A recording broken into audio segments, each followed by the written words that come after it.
Halo geng, kembali lagi ke channel gua. Jadi di sini gua bakal membuat channel gua khusus untuk review, bedah dan juga alur dari film dan juga serial TV.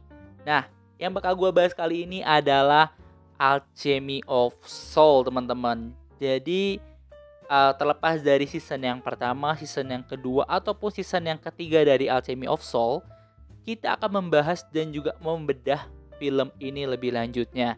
Dan karena teman-teman pasti punya banyak pertanyaan tentang Alchemy of Soul, jadi kita akan bahas di konten yang kali ini. Oke? Untuk yang pertama adalah sebenarnya cerita ini fiktif atau enggak sih teman-teman? Karena kalau kita search ya, gue udah mencoba search latar dari cerita ini, yaitu kota Daiho ataupun negara Daiho. Keduanya nggak ada.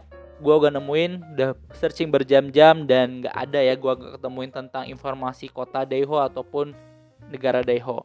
Dan yang gue temuin adalah Daiho Korean Barbecue dan Beef Soup di San Francisco, teman-teman. Berarti emang sebuah cerita yang fiktif dan emang belum gak ada sejarahnya gitu ya tentang sihir-sihir, kekuatan sihir-sihir yang bernama Alchemy of Soul ini ya. Oke, langsung kita bahas lagi adalah fakta yang kedua, di mana adanya ilmu sihir pemindah jiwa. Jadi kan yang disoroti dari Alchemy of Soul ini teman-teman adalah bukan hanya ilmu sihirnya, tapi ada yang namanya ilmu sihir pemindah jiwa.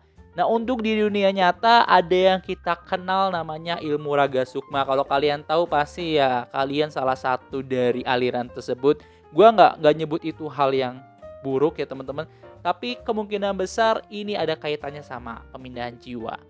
Nah, tapi kalau gue searching dan gue cari-cari, gue learning by googling teman-teman, dan ternyata emang pemindah jiwa ataupun ilmu ini nggak ada. Dan Raga Sukma ini sangat-sangat berbeda sama pemindah jiwa ya teman-teman. Dimana kalau Raga Sukma yang gue tahu ataupun yang gue telah searching di sini teman-teman, dimana dia emang bisa mengeluarkan jiwa dari tubuhnya, tapi gak bisa masuk ke tubuh orang lain. Jadi emang bukan pemindah jiwa ya. Nah, di sini gue langsung bahas ke filmnya bahwa pemindah jiwa ini sedikit kurang adil teman-teman. Gue lihat dari sini emang gak konsisten ya. Yang dari catatan yang udah gue tulis bahwa gini sebenarnya. Ini mungkin kita pembahasan dan teman-teman mungkin bisa berargumen dengan cara berkomentar. Kalau kalian tahu ada dua orang tokoh yang benar-benar dibahas dan seorang pemindah jiwa tanpa ada bayaran teman-teman. Bayaran ini maksud gue adalah energi air yang tersedot karena dia adalah seorang pemindah jiwa. Yang pertama adalah Naksu, yang kedua adalah Guruli, dan yang ketiga adalah Janggang teman-teman. Oke, Janggang ini bapak dari Janguk dan emang gak terlalu banyak diceritakan, dimana dia udah pernah pindah jiwa ke seorang raja teman-teman, dan dia bisa membalikkan jiwanya ke dalam tubuhnya sendiri. Nah, ini emang belum pernah dilihatin di episode-episode yang lainnya, dimana misalnya ada orang yang dipindah jiwa terus dipindahin lagi nih. Nah, ini belum ada ya. Bahkan sang ratu kalau kalian lihat ya, yang dia ngotot-ngotot di season kedua untuk dipindahin jiwanya. Kenapa kalau misalnya ilmu itu bisa, kenapa nggak dipindahin ke jiwa ratunya gitu ya? Jadi dari tubuh yang si penyihir Choi itu pindah ke jiwa ratunya. Itu kan bisa menjawab ataupun bisa mengurangi rasa sedih dari sang ratu ya teman-teman. Nah, dan ketidakadilan ini gue sempet coba searching. Kenapa sih Janggang dan yang tadi dua orang tadi, Guruli dan juga Naksu ini tidak mati karena kehabisan energi? Yang pertama Janggang. Nah, sebenarnya Janggang gue nggak tahu ya, emang kekuatannya luar biasa banget atau gimana, karena Jinmu menurut gue juga punya kekuatan sihir. Tapi kalau lihat di season yang kedua, begitu dia pindah jiwa, gak lama teman-teman, gak lama dia harus butuh energi air itu. Padahal kalau masalah ilmu menurut gue Janggang juga oke sih, tapi kenapa nggak bisa gitu ya. Dan yang kedua adalah Naksu dan juga Guruli. Ini benar-benar diperlihatkan bahwa mereka nggak butuh bayaran untuk membuat jiwanya tetap sehat ataupun tetap fresh di dalam tubuhnya ya. Soalnya kan kalau kita lihat pemindah jiwa itu harus ngambil energi air dari orang, dia pegang untuk dia tetap bisa nggak jadi batu gitu ya, ataupun nggak jadi patung dan jadi abu gitu ya. Nah, di sini mereka tuh nggak perlu kayak gitu, mereka bisa dengan sendirinya. Soalnya kalau gini, kalau misalnya ini menurut gua nggak konsisten ataupun nggak adil adalah kenapa nggak diceritain sih bahwa mereka berdua itu bisa kayak gitu ya, bisa awet muda. Jin Buyong atau yang jiwanya ada di dalam Naksu, dimana dia bisa mengontrol batu es ya teman-teman ya, bukan es batu tapi batu es. Nah, mungkin di situ dia punya kekuatan lebih, cuma kan tetap aja ya, orang tuh punya energi yang terbatas. Kecuali emang dia selalu menyerap energi-energi di seluruh tempat dan masuk ke dalam tubuhnya. Menurut gua nggak kayak gitu sih, apalagi yang paling jelas adalah Mudok di season pertama nggak punya kekuatan. Kekuatannya disegel, teman-teman. Yang kemungkinan bahwa dan Jin Buyong pun sama, kekuatannya nggak bisa keluar di season yang pertama. Yang berarti artinya kalau misalnya itu kekuatan dari Jin Buyong untuk bisa membuat dia tetap sehat itu ya, ya harusnya karena kekuatannya nggak ada, Naksu pun nggak punya kekuatan, harusnya dia udah mati, bener kan? Terus masalah Guruli sebenarnya apa sih spesialnya Guruli? Kenapa bisa kayak gitu? Toh kalau misalnya dia bisa, kenapa nggak diajarin ilmunya untuk ke orang-orang yang melakukan pemindahan jiwa? Nggak perlu dia harus ngebunuh orang-orang sekitarnya gitu ya.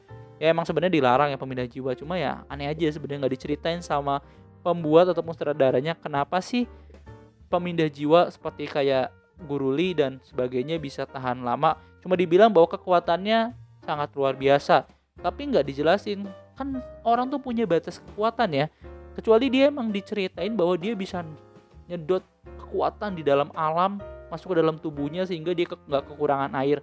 Itu sih teman-teman ya, karena unlimitednya energi pasti akan ada habisnya juga. Itu ya, jadi pembicaraan cukup rumit terkait pemindahan jiwa ini teman-teman. Oke, yang ketiga adalah percintaan yang rumit teman-teman. Yang pertama adalah Janguk dan juga Naksu ini emang udah benar-benar jatuh cinta dan gak bisa terpisahkannya. Dan yang bikin sebelnya mungkin teman-teman tahu bahwa di season 1 kan diperankan oleh Jung So Min, yaitu menjadi Mudok teman-teman. Dimana yang mungkin Janguk ini emang sukanya bukan sama Mudoknya tapi sama Naksunya. Karena Naksu ini jiwanya gitu ya, mungkin jadi ya emang bener lah, emang mereka tuh benar-benar jatuh cinta tanpa ada fisik, memandang fisik lah ya. Nah yang bikin gua bilang ini percintaan rumit adalah gini, mereka ini bikin cewek-cewek dan cowok-cowok menjadi patah hati. Kita ngebahas si cowoknya yaitu Janguk teman-teman, dimana dia disukain sama Yoon-ok. Nah ini Yoon-ok dan juga dia disukain sama Choyeon. Nah Choyeon ini untung banget dia suka sama Danggu teman-teman, jadi dia hatinya tetap ada yang ngisi. Sedangkan Yoon-ok itu nggak dapat siapa-siapa teman-teman. Jadi kasihan menjomblo. Apakah menjomblo dia akan menjomblo seumur hidup?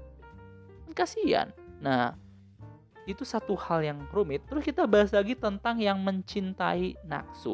Yang suka sama Naksu itu ada pangeran, ya kan? Terus ada Seoyul, teman-teman.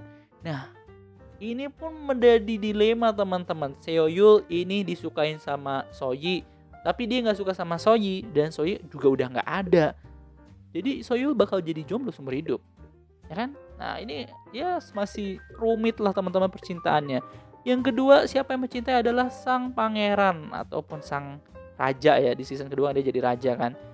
Nah sang raja ini sama juga dibilang dia suka sama si Naksu dan sekarang menjomblo. Walaupun di akhir dia bilang dia minta dicarikan calon istri sama si Naksu. Cuma kan ya rumit ya, kenapa? Yang gue pikirin kenapa sih yang sutradaranya cuma misalnya ya cuma sama si Naksu ini disukai sama Seoyul dan si Janguk ini disukai sama Yoon-ok.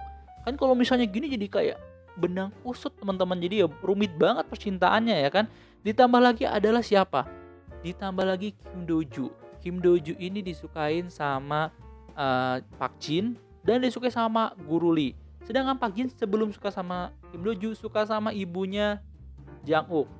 Rumit percintaannya teman-teman. Jadi ya menurut gue ini suatu percintaan yang benar-benar dibuat rumit sama penulisnya teman-teman.